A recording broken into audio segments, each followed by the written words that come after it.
Gente, o que acontece? A maioria de vocês, quando entra em contato comigo, ou na caixinha no Instagram, enfim, são diversas dúvidas, mas todas elas, a maioria delas tem um ponto em comum, que é justamente o por onde eu começo, o que eu faço, para onde eu vou. Quando, a maioria das vezes o aluno olha para, sabe que vai ter redação, né? É o primeiro contato, saiu o edital, vai ter redação. Meu Deus, e agora? Eu tenho que escrever o que eu sei. Como que eu vou fazer isso? É uma das nossas uma das primeiras dúvidas que vocês me apresentam é essa: o que eu vou fazer?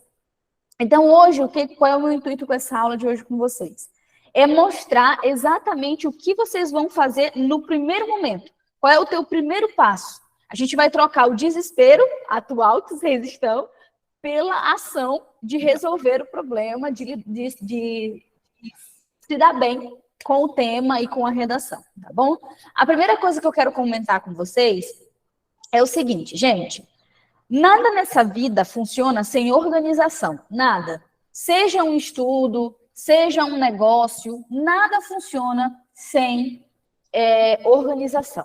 Se você não se organiza, você não flui, você não anda. E se você andar, você vai andar todo bagunçado, todo torto, de qualquer jeito. E uma das coisas, um dos lemas que eu levo dentro do meu curso, dentro das minhas aulas, na minha vida, é justamente a excelência em tudo aquilo que eu faço. Pelo menos tentar fazer as coisas com excelência, com o maior cuidado do mundo, para que o resultado seja bom para mim e para o outro que está recebendo isso. Então, o meu curso ele é baseado nisso, em passar para vocês o máximo possível de excelência para que vocês consigam ter um resultado excelente. Então, isso fundamenta toda a nossa vida. E para vocês é a mesma coisa. Antes da gente entrar no texto em si, quero falar com vocês sobre essa organização, essa excelência, antes da gente entrar na redação. É preciso hoje dedicação, tempo de qualidade, para que a gente consiga produzir redação. Quem está aqui comigo hoje, a partir de hoje, vocês não terão mais a ideia de que, eu vou aprender redação só se eu escrever. O único passo não é escrever, galera. Na verdade, a gente nem começa escrevendo. A gente começa estudando e depois a gente vai escrever. Tá? É assim que funciona. Primeiro eu estudo e depois eu escrevo. A gente tem muito essa ideia de que redação é só escrita. Então, eu só vou fazer isso aqui se eu tiver como escrever. Mas eu só vou se escrever. Não sei o quê. Se você tira 30 minutinhos para você aprender a introdução e colocar em prática. Pronto, terminei. Só a introdução. Já está excelente. Você já começou, você já deu o primeiro passo. A gente tem que começar a parar de inventar desculpa e deixar os obstáculos e as circunstâncias da vida tirar a oportunidade da gente. Tirar as oportunidades que a gente tem na vida. Então, a primeira coisa que eu quero de vocês a partir de hoje é, primeira, excelência, dedicação, tá? Segunda coisa que eu quero de vocês, que vocês deixem essa ideia de que redação é somente a escrita. Porque você vai morrer escrevendo se você não parar para estudar os pontos que você está tendo dificuldade. Tudo bem? Esse é o primeiro ponto da nossa aula de hoje para a gente começar. Vamos para o conteúdo. Vamos lá. Esse mapa mental, ele tem o intuito justamente de organizar a cabecinha de vocês, tá? Eu quero organizar a cabeça de vocês. O que eu tenho que fazer no momento em que eu vou produzir uma redação? O que eu tenho que fazer? Dentro do meu curso, no Ideal Redações, lá no Redação Descomplicada, antes da gente chegar na estrutura em si, eu dou alguns passos, como a organização da rotina, como a organização, perder o medo, identificação das tuas dificuldades, até a gente chegar na estrutura. Mas eu não tenho tempo para isso nessa aula de hoje. A gente vai fazer isso dentro da maratona, vou tirar um pouco do tempo de cada aula para a gente ir trabalhando essa questão dessas travas que vocês possam ter dentro da escrita, junto com a prática, tá? Porque o intuito da maratona é praticar, é colocar vocês para escrever, tá? Então, vamos lá. Hoje é o momento, eu quero que vocês se imaginem na cadeira do concurso, no dia da prova, olhando para o tema da redação. É isso que eu quero que vocês se imaginem agora, tá? Quero que vocês se imaginem dessa forma. Aí vocês chegaram lá e vocês olharam para o tema da redação. É a primeira coisa que você vai buscar. O teu olho, ele não enxerga mais nada além do tema da redação. Então, primeiro ponto da noite. Calma. Tem muita gente que está tão desesperado para achar o tema que está produzindo redação com o título do primeiro texto motivador. Aí, meu amigo, você perdeu a prova, tá? O tema geralmente fica lá embaixo, é o último que aparece, ok? Fora, fechando parêntese, quando eu olho para o tema, eu tenho que entender qual é o objetivo principal desse tema. Quem aqui já é meu aluno do Redação Descomplicada, já viu eu falando com vocês que existem diversos tipos de tema. E cada tipo de tema vai te levar a uma ação, tá? A um caminho diferente. Mas hoje a gente vai falar dos temas mais comuns, que são aqueles que são diretos, tá? Eu não trouxe um tão simples para vocês sentirem um pouquinho da pressão de como que vai ser a maratona, mas trouxe um ali mediano, digamos assim. O nível dele é um nível médio. Tá? De análise e tudo mais. Só que o teu primeiro objetivo ao olhar para o tema é justamente entender qual é o objetivo principal desse tema. Acima de tudo, o que o tema quer de mim. Ok? Qual é o objetivo principal do tema? Olhei para o tema, qual é o objetivo principal desse tema? Segundo passo, vocês precisam questionar esse tema. Esse tema ele precisa ser questionado, ou seja, faça perguntas para ele. É como se você chegasse aqui, olhou para o tema, arregaça as mangas, bora conversar. É isso que você vai fazer com o tema. Você vai conversar com ele. Não deixa a pressa te atrapalhar, porque a pressa é inimiga da perfeição. Então, se você tem pressa e você não organiza seu texto, você se embanana todo lá na frente. E o teu resultado não é bom. Ok? Então, você vai ter que fazer essa análise, esse questionamento. É isso, é assim que a gente chama. Olhou para o tema, tem que ser feito análise e questionamento. Segundo passo, você tem que ter em mente o esqueleto, tá? Você tem que ter em mente o esqueleto para você poder, então, vir para cá para o planejamento. Mas esse esqueleto, ele tem que estar em mente. O que eu quero que vocês entendam? Isso aqui vai ter que estar na tua mente, esse esqueleto que eu vou já te mostrar, tá? E esse planejamento, ele é feito para a gente preencher o esqueleto. Deu para entender? Isso aqui tem que estar na tua mente, mas a gente faz primeiro o planejamento para preencher o esqueleto. A gente vai para a prática já já. O que é o esqueleto, Amanda? É você estruturar a tua redação para tu saber onde cada uma dessas ideias vão entrar. Então, eu tenho que ter em mente aqui introdução, desenvolvimento e conclusão. Depois que eu tenho em mente esse esqueleto, eu venho aqui para o meu planejamento, que é o momento onde você vai libertar as suas ideias, onde você vai jogar tudo o que você sabe, onde você vai buscar tudo que tu já viu na tua vida sobre aquele tema. Então, você vai libertar, você vai deixar tudo que vier à mente vir à tona mesmo, e o que você vai fazer? Você vai escrever. Você vai escrever tudo. Ah, Amanda, mas eu acho que essa ideia não tem a ver. Escreve. Escreve, só escreve. Você precisa anotar esse bombardeamento de ideias que está vindo na tua mente. Porque, às vezes, a gente acha, isso aqui não faz sentido. Mas pode ser que isso aqui que tu está achando que não faz sentido, junto com uma outra ideia, você consiga ter uma tese super forte, um argumento, uma explicação muito forte, muito coerente, tá? Então, o planejamento vem para você libertar suas ideias, anotar tudo que vier à tua mente e depois você seleciona. Então, dentro do próprio planejamento, você vai analisar tudo que você anotou e você vai selecionar. Isso aqui entra, isso aqui não entra, esses dois pontos entram juntos, esse aqui vai para a introdução, esse aqui vai para o desenvolvimento. É isso que você está fazendo dentro do planejamento. Não se preocupem, porque isso aqui vai ficando cada vez mais fácil conforme você vai exercitando, vai se tornando automático. Depois que você faz isso aqui, você vem para o esqueleto. Aí você vai pegar essas ideias que você selecionou, que é o teu último passo, você vai pegar essas ideias que você selecionou e você vai colocar dentro do esqueleto. O que vai ser o meu contexto, o que vai ser, como que eu vou colocar o tema, como que eu vou colocar quais são os argumentos, tá? E por último, você faz o rascunho. Então, entendam, olhou para o tema, descobre qual é o objetivo principal, as palavras-chave, questiona esse tema, faz pergunta para ele, conversa com ele.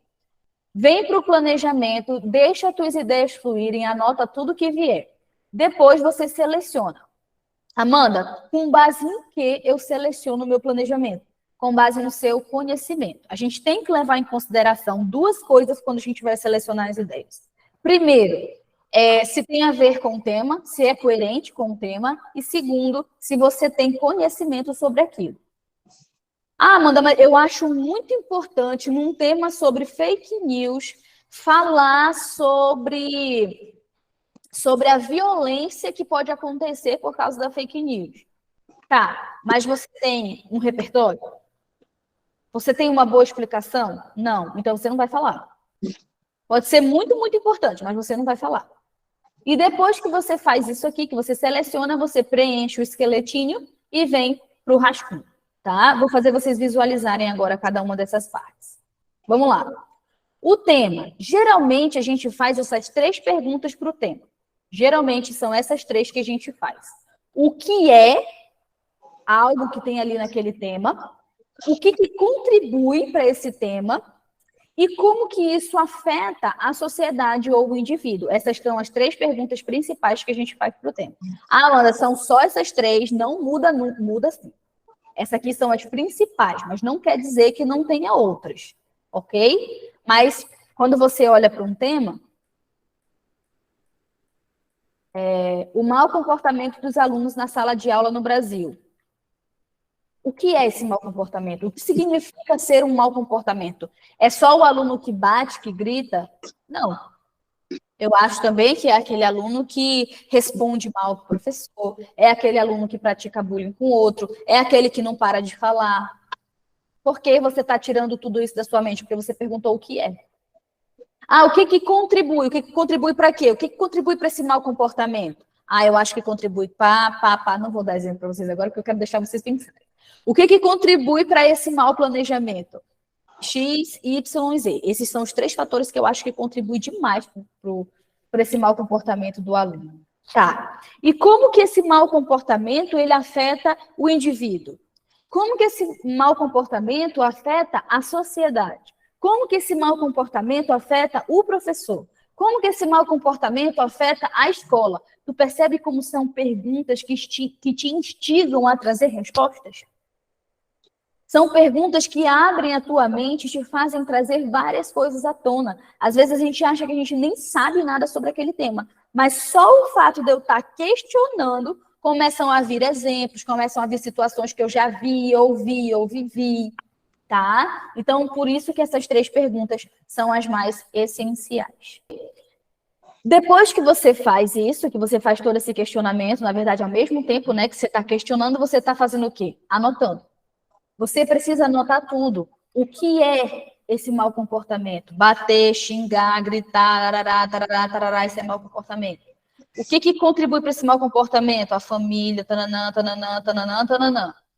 Como que esse mau comportamento afeta o professor? Desconcentra, tarará. Como que esse mau comportamento afeta os outros alunos? Como que esse mau comportamento afeta a escola? E você vai anotando. Ah, Amanda, eu vou perder muito tempo anotando. Ou você faz isso, ou você vai perder tempo fazendo, sabe o quê? Escrevendo e apagando 1000 vezes a mesma parte do texto. É isso, gente. É isso. Ou vocês aprendem a selecionar as ideias antes e a pensar nas ideias antes, ou vocês vão passar o resto da vida escrevendo uma introdução 300 vezes, um desenvolvimento 500 vezes, a conclusão 600 vezes, e quando você olha, você demorou 1h30 só nisso. Você ainda nem passou ali. E aí, meu amigo, não dá. No concurso não dá. Você tem que ter estratégias e ser esperto para você adiantar o processo, para a tua escrita ela ser o mais rápido possível, tá? A mais rápida possível. E aí, depois que você anota, você seleciona. Seleciona com base naquilo que eu te falei. Tem a ver com o tema? Tem. Responde alguma pergunta do tema? Sim, beleza, então isso aqui vai ficar. Aí você selecionou ali 5 que tem a ver com o tema. Dessas 5, escolhe 2 que você mais sabe falar. Que você tem repertório, que você tem exemplo, que você tem domínio sobre ela. Escolhe 2. que serão as duas que vão são essas duas que vão ser desenvolvidas no desenvolvimento 1 e no desenvolvimento 2. Amanda, tudo isso que tu está falando se aplica ao texto dissertativo expositivo? Sim. Por quê? Você olha para o tema e você tem que descobrir o que a banca quer. Você tem que saber o que a banca quer de você. Por mais que no texto expositivo a banca ela diga o que ela quer. Ela mostra quais são os pontos. Eu quero que você fale sobre o planejamento e a execução de um plano de aula. São 2 pontos que a banca cobra para você. Tá, mas você precisa se perguntar, o que eu vou falar sobre o planejamento? O que eu vou falar sobre o plano de aula? É importante o plano de aula? É importante esse planejamento? Por quê? Como que eu vou aplicar? Todas essas perguntas você está fazendo a partir do tema. O planejamento vem para você anotar essas ideias que você está tendo. Afinal, é conteúdo específico que o expositivo pede de você, mas você não vai poder falar tudo que você sabe. Você também precisa selecionar. E o esqueleto? O esqueleto vai mudar um pouquinho, porque a gente não vai trabalhar só introdução, desenvolvimento 1 e desenvolvimento 2. A gente vai trabalhar introdução bem pequena, a gente vai trabalhar desenvolvimento 1, 2, talvez 3, 4, né? Dependendo dos pontos que a banca está te pedindo. E o rascunho não, é particular, né? Dependendo daquilo que você está falando. Vamos lá. O esqueleto, esse esqueleto aqui que eu montei para vocês, é basicamente o que vocês vão usar agora, tá? A introdução ela tem que ter 3 passos: contexto, tema e argumentos. Na redação dissertativa argumentativa, a gente tem que ter 2 argumentos. Na redação expositiva, os argumentos são justamente os pontos que serão discutidos em cada desenvolvimento, que são os pontos que a banca determinou para ti lá no tema da redação, tá? Contexto, tema e argumentos. Isso aqui tem que ser mencionado na introdução. Quando você já fez o planejamento, você vem aqui para o esqueleto e só preenche. O que eu vou utilizar de contexto? Vou fazer uma afirmação. O que eu vou utilizar de tema? Como que eu vou utilizar o tema? Você pega só as palavras-chave. Mau comportamento, alunos, sala de aula. Amenizar, amenizar. Você coloca aqui, pá, pá, pá, pá, pá. Quais são os argumentos? Eu vou trazer o reflexo familiar e vou trazer o reflexo familiar e vou trazer o método de ensino desqualificado ou ultrapassado. Pronto, são 2 pontos que eu vou discutir para responder o tema que foi pedido, tá? Desenvolvimento 1 e desenvolvimento 2 vão seguir essa mesma estrutura. O tópico frasal, aqui no tópico frasal você preenche com o seu argumento. Então, o desenvolvimento 1 fala do argumento 1. Então, no meu desenvolvimento 1, o tópico frasal vai ser reflexo familiar, que foi o que eu escolhi. No meu desenvolvimento 2, o tópico frasal vai ser preenchido com o argumento 2, que eu escolhi o método de ensino, tá? Repertório. No meu desenvolvimento 1, eu tenho que ter um repertório que justifique, que fundamente o reflexo familiar que eu falei. Então, pode ser, eu vou mostrar para vocês como é que eu faria. Pode ser o Ateneu, que foi o exemplo que eu vou mostrar para vocês depois. Pode ser o Ateneu. Desenvolvimento 2, repertório. Eu acho que um repertório que possa fundamentar o método de ensino é uma citação de um autor. Eu coloco aqui o nome do autor, coloco a data que ele escreveu e pronto. É o meu repertório do desenvolvimento 2. Não preciso escrever todo o repertório, tá, gente? O esqueleto não é para você escrever o texto, não. É só para você pontuar o que vai ser dito. Não é para ficar meia hora fazendo esqueleto, não. Isso aqui é bem rápido. A minha explicação, geralmente, a explicação ela não é escrita aqui. Mas você pontua que você vai falar, por exemplo, no desenvolvimento 1, que o teu tópico frasal é o reflexo familiar, você pontua aqui que você vai colocar a reprodução do comportamento. Pronto, só isso. Se você quiser, se não quiser, não tem problema. E o fechamento também é a mesma coisa. Eu vou fazer uma retomada, o que eu vou fazer nesse fechamento? Eu posso colocar aqui a retomada, a ligação com o tema. O fundamento do fechamento, o ponto essencial do fechamento do desenvolvimento é para vocês nunca deixarem de conectar o argumento que está sendo desenvolvido aqui com o tema da redação, tá? Que às vezes o aluno vem e fala aqui, tópico frasal, reflexo familiar. Aí ele traz um repertório falando do reflexo familiar. Ele fala na explicação que é necessário que o aluno tenha educação em casa para poder, então, trazer para a escola, papapá, ppp. Só que ele em nenhum momento falou que esse reflexo familiar é um dos pontos que tem contribuído com o mau comportamento da escola, do aluno na escola. Aí, geralmente, a gente faz isso aonde? No fechamento. E a minha conclusão? A minha conclusão, ela pode ser de 3 formas. Só intervenção, só resumo ou os dois. Depende muito do tema e da banca. Se a banca te pedir intervenção, tu tem que fazer intervenção. E geralmente, quando a gente faz intervenção, a gente junta intervenção e resumo. Porque o resumo é só você retomar o que você já disse, tá?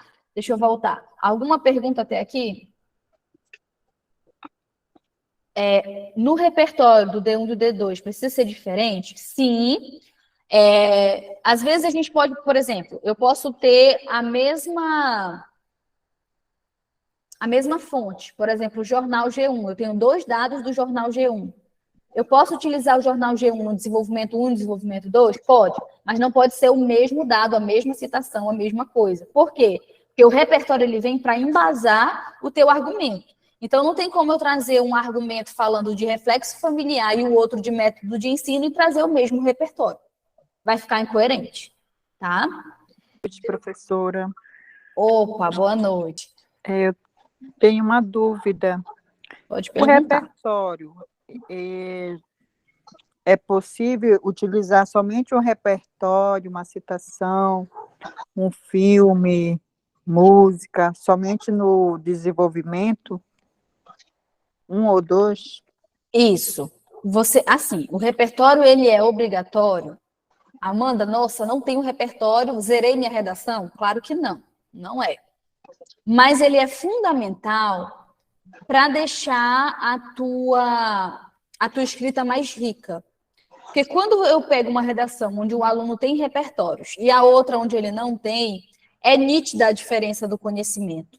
Então, é óbvio que a tua redação que não tem, ela vai ficar um pouco abaixo. Ela vai ficar um pouco inferior daquele aluno que tem, tá? Agora, se eu tiver que escolher, Amanda, onde que eu coloco o repertório? Coloca no desenvolvimento 1 e coloca no desenvolvimento 2. Um em cada. Ah, Amanda, eu só tenho um repertório. Vê onde ele se encaixa e utiliza. Agora, é muito melhor você não utilizar repertório do que você utilizar uma coisa que não tem nada a ver. Tá? Tem que ter coesão também. Se não tiver coesão, se não tiver coerência, você vai perder muitos pontos. Respondi a tua dúvida, Ellen? Certo. Respondeu sim. Obrigada, professora. Nada, fiquem à vontade. Vou falar mais do esqueleto. Então, para vocês terem esse 100% de compreensão desse esqueleto, vocês precisam ter entendimento da estrutura, tá bom? A introdução tem 3 passos: contexto, tema e argumentos. Você escolhe aqui qual é o contexto que você quer utilizar. Aí eu acho que eu vou fazer uma afirmação. Coloca aqui, afirmação. Eu vou trazer na parte do tema as palavras-chave. Você escreve aqui quais são as palavras-chave que você vai utilizar. Amanda, não quero escrever. Eu marquei lá no meu tema, eu circulei. Tudo bem? Tudo bem. Mas não esquece que o tema tem que estar na introdução. Argumentos. Aqui você coloca os 2 que você vai utilizar. Reflexo familiar, por exemplo, né? Reflexo familiar e método de ensino. Pronto, já coloquei aqui quais são. Tópico frasal é sempre a retomada do argumento, é para você lembrar qual é o argumento que você vai trazer em cada desenvolvimento. Então, no D1, o tópico frasal vai ser o quê? Reflexo familiar. No D2, o tópico frasal vai ser o quê? Método de ensino. No D1, o repertório vai ser o quê? O Ateneu. No D2, o repertório vai ser o quê? Um dado do G1. Explicação. A explicação que eu falei para vocês não precisam explicar aqui, porque vocês vão perder muito tempo. Vocês deixam para explicar lá no rascunho. Fechamento. Fechamento é o momento onde você liga o argumento que está sendo desenvolvido aqui com o tema da redação.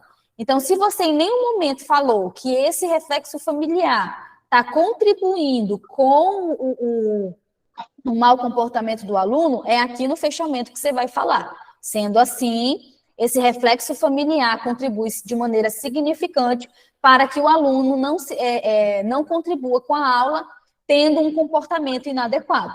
Pronto. Tá? Você fez o fechamento. E a conclusão? Eu escolho, tá? Quer dizer, se a banca não te pedir, você escolhe. Então, aqui você pode fazer uma intervenção, ou um resumo, ou os dois. Fica muito a critério seu, do tema e da banca. Se a banca pedir, tu sempre vai fazer o que a banca pediu. Se a banca pede alguma coisa, não interessa o que tu gosta ou o que tu não gosta. Tu tem que fazer o que ela tá mandando, tá? Se ela não pediu intervenção nem resumo, você escolhe se você vai fazer uma intervenção ou se você vai fazer um resumo. Fica a teu critério. Amanda, a intervenção, que é quando você soluciona o problema. O que eu posso aplicar na vida real que vai solucionar o problema? E o resumo, Amanda, o que é? É só você pegar tudo que você falou anteriormente e trazer de volta. Só que de forma resumida, como o próprio nome já diz. Olha só, eu vou mostrar esse exemplo aqui para vocês e vocês vão para a prática, tá? Vocês precisam ter isso aqui em mente agora para vocês poderem praticar. Não pode ficar dúvida nenhuma aqui para vocês poderem praticar, tá? Vamos lá. O tema de vocês vai ser o mau comportamento dos alunos na sala de aula no Brasil. 2 pontos. Como amenizar esse problema na educação do país? Presta bem atenção que tu não tem só uma coisa para falar aqui. Tudo que eu estava falando para vocês anteriormente era só sobre o mau comportamento dos alunos na sala de aula no Brasil. A partir do momento que eu acrescento como amenizar esse problema na educação do país, a história muda. A história muda. O babado é outro, tá? Então, presta bem atenção. Tu tem que falar sobre o mau comportamento do aluno na sala de aula e tu tem que dizer como que a gente ameniza esse problema. O que pode ser feito para diminuir esse mau comportamento? Então, você vai começar a questionar o tema, lembra? Marca as palavras-chave. Mau comportamento, alunos, sala de aula, Brasil. Toma, Amanda, é tudo, mas marca. Marca porque você precisa ter isso em mente e utilizar essas palavras dentro do teu texto. Amenizar. Aqui é só amenizar, gente, porque esse problema já está retomando o mau comportamento, a educação do país já está retomando tudo o que foi dito aqui anteriormente. Então, aqui é só amenizar. Quando eu pergunto para vocês o que é a ideia central, lembra que vocês têm que ter a ideia central? Qual é o objetivo principal do tema? Você vem para um tema como esse, qual é o objetivo principal? Você resume ele. Você transforma ele da forma mais fácil que for possível para a tua cabecinha entender. Então, como que eu, Amanda, transformaria esse tema? Presta atenção. Como que eu transformaria esse tema? O que é preciso ser feito para que a gente consiga diminuir o mau comportamento dos alunos dentro da sala de aula? O que precisa ser feito para que a gente consiga diminuir o mau comportamento do aluno dentro da sala de aula? Pronto, eu simplifiquei. É a mesma coisa, mas eu trouxe para a minha realidade. Eu trouxe para as minhas palavras. Posso transformar isso em pergunta? Pode. Como que eu amenizo, como que eu diminuo o mau comportamento do aluno na sala de aula? Quando você faz essa pergunta, a tua cabeça automaticamente começa a te trazer respostas.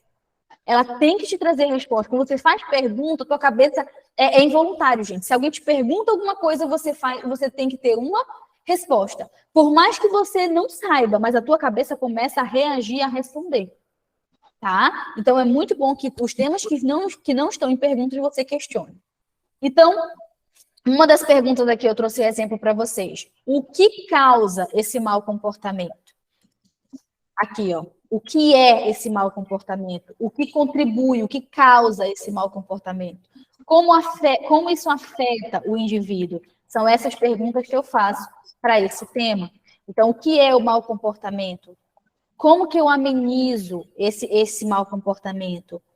Tá? O que esse mau comportamento causa para o aluno, para o professor, para a escola? Ok? São as perguntas que a gente vai fazer. Como que eu posso resolver esse problema? Quais são as maneiras que a gente resolve esse mau comportamento? Tá? Percebe que essa pergunta aqui, ela veio por causa do tema, tá? Ela não é uma pergunta frequente, ela apareceu aqui por causa que o tema está me perguntando como que eu faço para amenizar. Depois que eu faço isso, que eu faço esses 2 momentos aqui, que eu estou anotando, eu preciso saber se eu tenho um repertório. Eu tenho um repertório para alguma dessas ideias que eu anotei? Eu tenho o Ateneu para o reflexo na escola, né, que fala do reflexo na escola. Então eu vou utilizar o Ateneu e vou falar dessa falta de educação em casa, tá? Quais são os impactos disso? Problemas sociais. Aqui eu estou trazendo exemplo para vocês, ó. Se perguntar para a Amanda, o que causa esse mau comportamento, Amanda, na sala de aula? A falta de educação em casa. A falta de educação em casa. Eu respondo assim, a falta de educação em casa. Ok. E como que eu posso, então, resolver esse mau comportamento? Eu acho que a gente, trazendo uma educação melhor dentro de casa, a gente consegue resolver esse problema, se a gente educar mais a família. Ok. Eu tenho algum repertório para isso? Eu tenho o Ateneu, que ele afirma, né, que a escola ela sofre com o reflexo da sociedade. Aquilo que acontece na sociedade afeta o ambiente escolar. E qual é o impacto disso? São os problemas sociais. Alunos mal comportados são alunos que não conseguem ir bem na escola, que não conseguem ter um bom desenvolvimento e que leva isso para a sociedade, para um ambiente de trabalho, se ele chega lá, ou para outras famílias, e o que perpetua essa mesma onda de mau comportamento em outros ambientes da sociedade. Quais são as ações que a gente pode tomar, que a gente pode fazer para solucionar isso aqui? Essa falta de educação em casa que leva a esse mau comportamento. A gente precisa educar esses alunos moralmente, culturalmente e emocionalmente, não somente conteúdos como língua portuguesa, matemática, história e geografia. Para a gente fazer isso aqui, você precisa levar em consideração as ideias que têm a ver com o tema. Quais são as ideias que têm a ver com o tema? Faltou o acento do tem aqui, tá? Me perdoe. Você pode selecionar as ideias que têm a ver com esse tema e você deve levar em consideração o seu conhecimento sobre, que foi o que eu te falei anteriormente, tá? Você coloca um monte de ideia, mas você seleciona. Então, vamos para a prática? Pega teu papel, pega tua caneta, que você vai colocar isso aqui em prática agora. Eu vou marcar aqui uns minutos para vocês fazerem esse planejamento. Vou deixar o tema aqui na tela. Vocês vão fazer exatamente o que eu acabei de te mostrar. Você vai ler o tema, marca as palavras-chave, lê o tema, marca as palavras-chave, tá? Depois você vai questionar esse tema, pergunta para ele o que é o mau comportamento, o que isso causa. Já repeti essa pergunta aqui diversas vezes. Faz essa pergunta para ele. Depois que você fizer essa pergunta para ele, você anota tudo, tá? Você vai selecionar, dentre essas perguntas que você apresentou, essas respostas que você apresentou, você vai selecionar aquelas que você tem argumentos, que você tem repertório. De preferência, você seleciona quantas? 2, tá? 2. Ok? Tudo bem? Você seleciona 2. Essas 2 que você selecionar, você vem e monta o esqueleto, ok? Você monta o esqueleto da redação. O que entra na introdução, o que entra no desenvolvimento, o que entra na conclusão.